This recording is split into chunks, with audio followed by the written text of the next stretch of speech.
तो दोस्तों आज एक नया वैकेंसी आ चुका है जिसका आवेदन आज से शुरू हो चुका है। Railway ALP requirement 2026। तो चलिए बिना किसी देरी के बात करते हैं इस पे क्या क्या इसका क्वालिफिकेशन है, एलिजिबिलिटी है, डेट है, कब तक आप फॉर्म भर सकते हैं, उसका डिटेल जानते हैं। तो दोस्तों सबसे पहले आपको गूगल पे सर्च करना है रिजल्ट पाथ लेटेस्ट जॉब। ठीक है, एक वेबसाइट आएगा रिजल्ट पाथ .in के नाम से, तो उसको आपको ओपन करना है। ओपन करने के बाद आपको सबसे इधर लेटेस्ट जॉब के सेक्शन में देखिएगा railway RRB ALP requirement 2026 apply online का नोटिफिकेशन आ चुका है। तो इस पे बात करते हैं हम। तो देखिए ये कब से स्टार्ट होने वाला है, ये आज से स्टार्ट हो चुका है। देख सकते हैं आज से स्टार्ट हो चुका है अप्लाई होना इसका। और ये कब ख़त्म होगा, तो 14 जून 2026 को ख़त्म होगा। ठीक है, इसमें आपको कितना फ़ी देना है, तो 500 रुपये देना है। जब आप CVT 1 दे देंगे तो आपको 400 रुपये रिफंड मिलेगा। और SC ST एक्स सर्विसमैन या फीमेल जो हो उनके लिए 250 रुपया है। और CVT 1 देने के बाद आपको पूरा पैसा वापस आ जाएगा। ठीक है, बात करते हैं कौन कौन फॉर्म भर सकता है। तो दोस्तों जिनका एज 18 साल हो चुका है। एज का गणना कैसे करेंगे, तो नीचे मैं कैलकुलेटर का बताऊंगा, वहां से आप चेक कर सकते हैं कि आपका एज अभी हुआ है कि नहीं हुआ है। ऐसे एज की गणना जो होगी 1/7/2026 को आधार मान के ही किया जाएगा। ठीक है, और मैक्सिमम जो एज होगा जिनका उनका 30 साल होना चाहिए, उससे ज़्यादा नहीं। और जो OBC होंगे या SC ST होंगे उनको छूट तो मिलेगा ही। OBC जैसे OBC वालों को 3 वर्ष का छूट मिलेगा और SC ST वालों को 5 वर्ष का छूट मिलेगा। ठीक है, और इसमें जो पोस्ट है वो तो जानते ही हैं, असिस्टेंट लोको पायलट जिसे ALP के नाम से जाना जाता है। और इसमें पोस्ट जो है 11,127 वैकेंसी है रेलवे के 21 जोन में। जोन वाइज भी बताएंगे आपको। तो देखिए यहाँ पे सबसे पहले आपको क्वालिफिकेशन क्या है, तो 10वीं पास होना चाहिए और साथ में ITI का डिग्री भी होना चाहिए।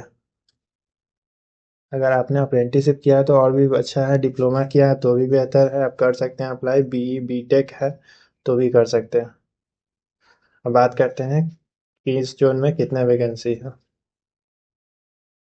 तो बात करते हैं किस जोन में कितने वैकेंसी है। तो RRB सिकंदराबाद में है 1450 वैकेंसी, RRB बिलासपुर में है 1150 वैकेंसी, RRB चेन्नई में 850 वैकेंसी, और कोलकाता में 650। ऐसे बहुत सारे हैं, सभी जोन में 11,127 वैकेंसी है। तो इस पे समय बर्बाद नहीं करते, आगे बढ़ते हैं।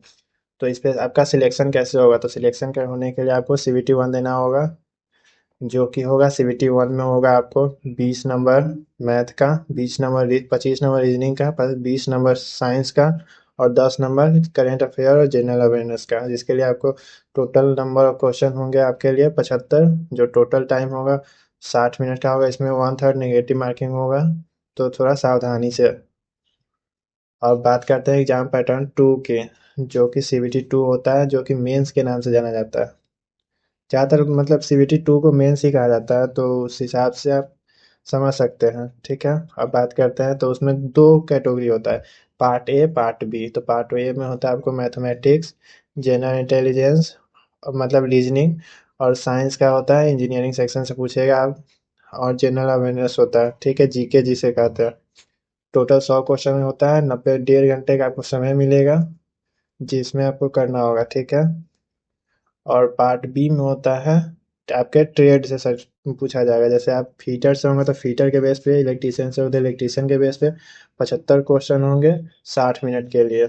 60 मिनट टाइम होगा आपका।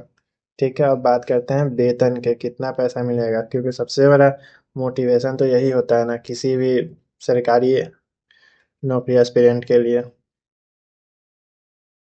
तो देखिए इस पे 7वें वेतन के अनुसार से आपको 19,900 रुपये का प्रति माह मिलेगा। भले ही इस पे बहुत चीज अलाउंस मिलता है, जो कि सैलरी आपका 40 से 45 हज़ार इन हैंड स्टार्टिंग सैलरी बनेगा आपका।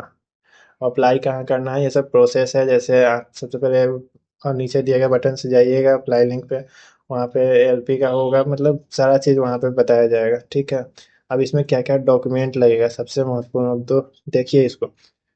10वीं का मार्कशीट होना चाहिए, ITI डिप्लोमा BTech जो भी किए हैं उसका सर्टिफिकेट हो, आधार कार्ड हो, पासपोर्ट साइज फ़ोटो हो जो कि इधर हाल फिलहाल का, पहले ऐसा नहीं कि साल 2 साल पहले का आपका अपलोड कर दीजिएगा तो फॉर्म रिजेक्ट हो जाएगा। तो उस हिसाब से बचिएगा, या अभी कुछ खिंचवा के अपलोड कर दीजिएगा अपने उस मोबाइल से खींच के। और SC ST जो है उनका जाति प्रमाण पत्र लगता है, यानी कास्ट सर्टिफिकेट लगेगा आपको। बैंक अकाउंट डिटेल्स रिफंड के लिए नहीं मांगा जाता है, और जिस यूपीआई से आप पेमेंट कीजिएगा उसी यूपीआई से पे वापस आ जाता है, तो उसके लिए अलग से देने का जरूरी नहीं है आपको। अगर आपको ऑफिशियल नोटिफिकेशन देखना है तो चेक कर सकते हैं, ये देखिए। एक सेकेंड।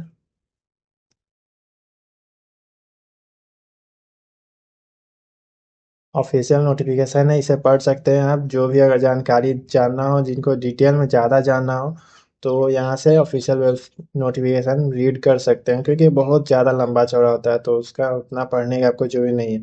सिंपल सा भाषा में देखिएगा, ऊपर जो जो डिटेल बताए हैं उतना ही चाहिए। अगर आप एलिजिबल हैं तो अप्लाई कर सकते हैं। अप्लाई के लिए अप्लाई लिंक स्टार्ट हो चुका है, तो क्लिक करके आप अप्लाई कर सकते हैं। और अगर कुछ भी नया चीज़ अपडेट या कुछ भी जानना हो तो हमारे वेबसाइट पे सब आइए और चेक कीजिए कैसे क्या है, कौन सा नया अपडेट आया है। या हमारे व्हाट्सएप चैनल से भी जुड़ सकते हैं, जिसका लिंक यहाँ पे मैंने दे दिया हुआ है। तो आप यहाँ पे जुड़ चुका, ऑलरेडी 300+ मेंबर जुड़ चुके हैं यहाँ पे।